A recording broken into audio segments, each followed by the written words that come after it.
안녕하세요, 수험생 여러분. 여러분의 경제학 공부에 날개를 달아드리는 경제학장 박사입니다. 자, 오늘 이 시간도 저랑 같이 핵심 이론 한번 제대로 파헤쳐 보자고요. 네, 여러분의 합격을 위한 지름길 원샷 투루 경제학 핵심 이론 마무리 벌써 102번째 토픽입니다. 아시죠? 저의 강의는요, 자기 전에 침대에 편안하게 누워서 아니면 버스나 지하철로 이동하면서 듣기에 딱 좋게 만들어졌어요. 짧은 시간 투자해서 핵심만 쏙쏙 가져가시는 시간이니까 오늘도 집중해서 잘 따라와 주세요. 오늘의 주제는 바로 세고전학파입니다. 자, 이 세고전학파 이론의 심장, 그 가장 중요한 부분을 알려면요. 사실 딱 하나의 수식만 제대로 이해하면 게임 끝입니다. 바로 로버트 루카스가 제시한 이른바 깜짝 공급 곡선, 루카스 공급함수라는 건데요. 지금부터 제가 아주 속 시원하게 낱낱이 파헤쳐드리겠습니다. 화면에 보이는 바로 이 식입니다.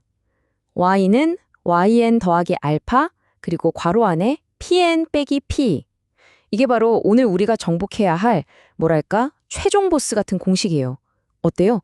보기에는 되게 간단하죠? 그런데 이 짧은 시간에 세고전학파의 모든 핵심 생각이 다 녹아 있습니다. 하나씩 뜯어볼까요?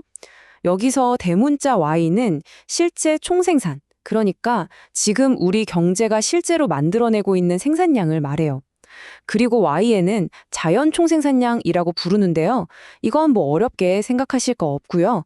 우리 경제가 가진 모든 자원을 가장 효율적으로 썼을 때 달성할 수 있는 최대치, 일종의 잠재 능력치, 풀 컨디션일 때의 생산량, 이렇게 생각하시면 아주 쉽습니다. 다음은 물가 변수들이죠. P는 실제 물가고요. P2는 사람들이 물가가 이 정도 오르겠지 하고 마음속으로 예상했던 물가 수준을 말합니다. 바로 이 둘의 차이, 그러니까 사람들이 기대한 것과 실제 일어난 일 사이의 그 틈, 여기가 바로 세고전학파 이론의 진짜 핵심 열쇠가 됩니다. 그래서 이 괄호 안에 있는 부분, P 빼기 P2가 바로 예상치 못한 물가 변동, 다시 말해 깜짝 변수인 거죠. 경제 주체들이 전혀 예측하지 못했던, 말 그대로 서프라이즈 하고 터진 물가 충격을 의미하는 겁니다. 그럼 이제 가장 중요한 질문이 나와야죠. 알겠습니다. 예상치 못한 물가 변동이 있다는 건 알겠는데, 아니 도대체 왜? 이 서프라이즈가 경제 전체의 생산량 Y를 원래의 잠재 능력치 YN에서 벗어나게 만드는 걸까요? 그 비밀을 지금부터 파헤쳐 보겠습니다. 바로 그 정답은요, 노동시장에 숨어 있습니다. 좀 더 정확하게 말하자면 노동자들이 예상치 못한 물가 변화에 딱 마주쳤을 때 일종의 착각을 하기 때문이라는 거죠. 이 불완전한 정보 때문에 생기는 착각이 어떻게 생산량을 들썩이게 만드는지 한번 살펴보겠습니다. 자, 이 현상을 제대로 이해하려면 우리한테 아주 익숙한 노동시장 그래프를 한번 봐야 돼요. 세로축은 명목임금 W, 가로축은 노동량 L이고요. 아시죠? 우하향하는 건 기업의 노동 수요, 우상향하는 건 노동자들의 노동 공급. 이 그래프 하나면 모든 게 설명됩니다. 자, 화면에 띄워드린 그래프를 한번 보실까요? 맨 처음에 우리 경제는 E1이라는 아주 평화로운 균형점에 있어요. 이 지점에서는 실제 물가 P랑 예상 물가 P2가 정확히 일치하고요. 그래서 실제 생산량 Y도 자연 산출량 YN 수준에 딱 머물러 있는 아주 이상적인 상태입니다. 그런데 갑자기 정부가 돈을 막 풀어서 실제 물가 P가 사람들 예상 P2보다 훨씬 더 많이 올랐다고 한번 상상해 보세요. 자, 먼저 기업 입장에서 생각해 볼게요. 기업들은 자기들이 만든 물건을 더 비싼 값에 팔 수 있게 됐죠. 그럼 노동자 한 명을 더 고용했을 때 얻는 이득, 즉 노동의 한계 생산 가치 MPLXP가 쭉 올라갑니다. 그러니까 기업들 입장에서는 와, 지금 사람 더 뽑으면 완전 이득이네? 이런 생각이 드는 거죠. 그래서 노동 수요를 늘리고 노동 수요 곡선은 보시는 것처럼 오른쪽으로 이동하게 됩니다. 자, 바로 여기서 그 유명한 착각이 등장합니다. 기업들이 사람을 더 뽑으려고 하니까 명목임금, 그러니까 우리 통장에 찍히는 월급 액수가 올라가겠죠? 그럼 노동자들은 이 늘어난 월급을 보고 이렇게 생각하는 거예요. 와, 내 진짜 구매력, 즉 실질 임금이 올랐구나. 이럴 때 한 푼이라도 더 벌어야지 하고요. 하지만 실제로는 모든 물가가 다 같이 올라서 실질임금 WP는 그대로이거나 오히려 떨어졌을 수도 있는데 말이죠. 바로 이 정보의 비대칭성 때문에 발생하는 착각이 핵심입니다. 자, 그럼 이 과정을 한번 정리해 볼까요? 스토리가 딱 이어져요. 첫째, 아무도 예상 못한 물가 상승. P 대기 P에 빵 터집니다. 둘째, 기업들이 신나서 노동 수요를 늘리니까 명목 임금이 올라가요. 셋째, 노동자들은 이걸 실질 임금 상승으로 착각해서 노동 공급을 늘립니다.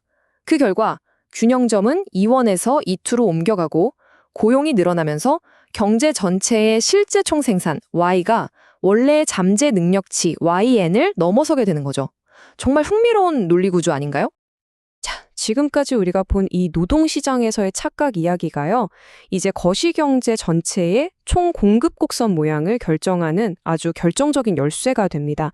이 착각이 단기와 장기에서 총 공급 곡선을 어떻게 다르게 만드는지 바로 연결해서 살펴보겠습니다.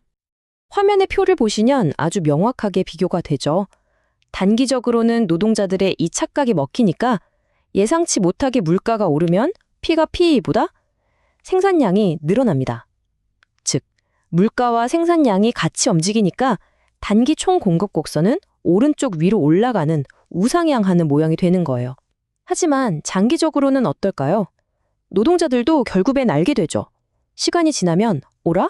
월급은 올랐는데 마트 가보니 물건값이 더 올랐네? 속았잖아? 하고 진실을 깨닫게 됩니다. 이 착각이 사라지고 모두가 정확한 기대를 하게 되면 생산량은 물가 수준과 아무 상관없이 항상 원래의 잠재 능력치 YN 수준으로 돌아가 버립니다. 그래서 장기 총 공급 곡선은 YN에서 꼼짝 않는 수직선 형태가 되는 겁니다. 네, 바로 이겁니다. 이 문장이 세고전학파가 하고 싶은 말의 핵심이에요.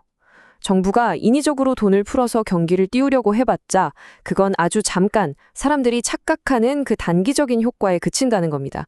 결국 장기에는 모든 착각이 사라지고 경제는 원래 있어야 할 제자리, 즉 자연 산출량 수준으로 돌아온다는 것이죠. 자, 오늘 진짜 중요한 내용 배웠습니다. 시험에 안 나올 수가 없는 내용이니까요. 마지막으로 머릿속에 각인시킨다는 느낌으로 핵심만 딱 정리하고 마무리하겠습니다. 시험장을 위한 최종 정리, 딱 3가지만 기억하세요. 첫째, 세고전학파의 충공급은 예상된 변화가 아니라 오직 예상치 못한 서프라이즈, 물가 충격에만 반응한다. 둘째, 그 근본적인 이유는 바로 노동자들의 실질 임금에 대한 착각 때문이다. 셋째, 이로 인해 단기 총공급 곡선은 우상향하지만 장기 총공급 곡선은 수직이다. 이 3가지만 머릿속에 확실히 넣어두시면 오늘 공부는 완벽하게 끝난 겁니다. 여러분, 경제학 솔직히 공부하다 보면 좀 어렵고 막막할 때가 있죠. 저도 다 압니다. 하지만 괜찮아요. 오늘처럼 이렇게 하나씩 저랑 같이 정리하다 보면요. 어느새 실력이 쓱 늘어있는 스스로를 발견하게 될 겁니다. 절대 포기하지 마세요. 제가 항상 여러분 옆에서 응원하겠습니다. 혹시 오늘 들으시면서 이 부분은 좀 헷갈리는데 하는 거 있으셨나요? 혼자 끙끙 앓지 마세요. 그럴 땐 주저하지 마시고 저희 네이버 짱박사 경제학 스터디 카페로 오세요. 거기엔 이미 수많은 합격 선배들과 동료 수험생들이 모여서 같이 으쌰으쌰 공부하고 있고요. 또 아주 유능하고 친절한 조교님들이 여러분의 질문을 기다리고 있습니다. 물론 저 경제학 짱박사도 항상 여러분 지켜보고 있으니까요. 언제든지 찾아와 주세요. 자, 그럼 오늘 공부는 여기까지. 다음 시간에 더 알찬 내용으로 다시 만나겠습니다. 여러분 정말 수고 많으셨습니다.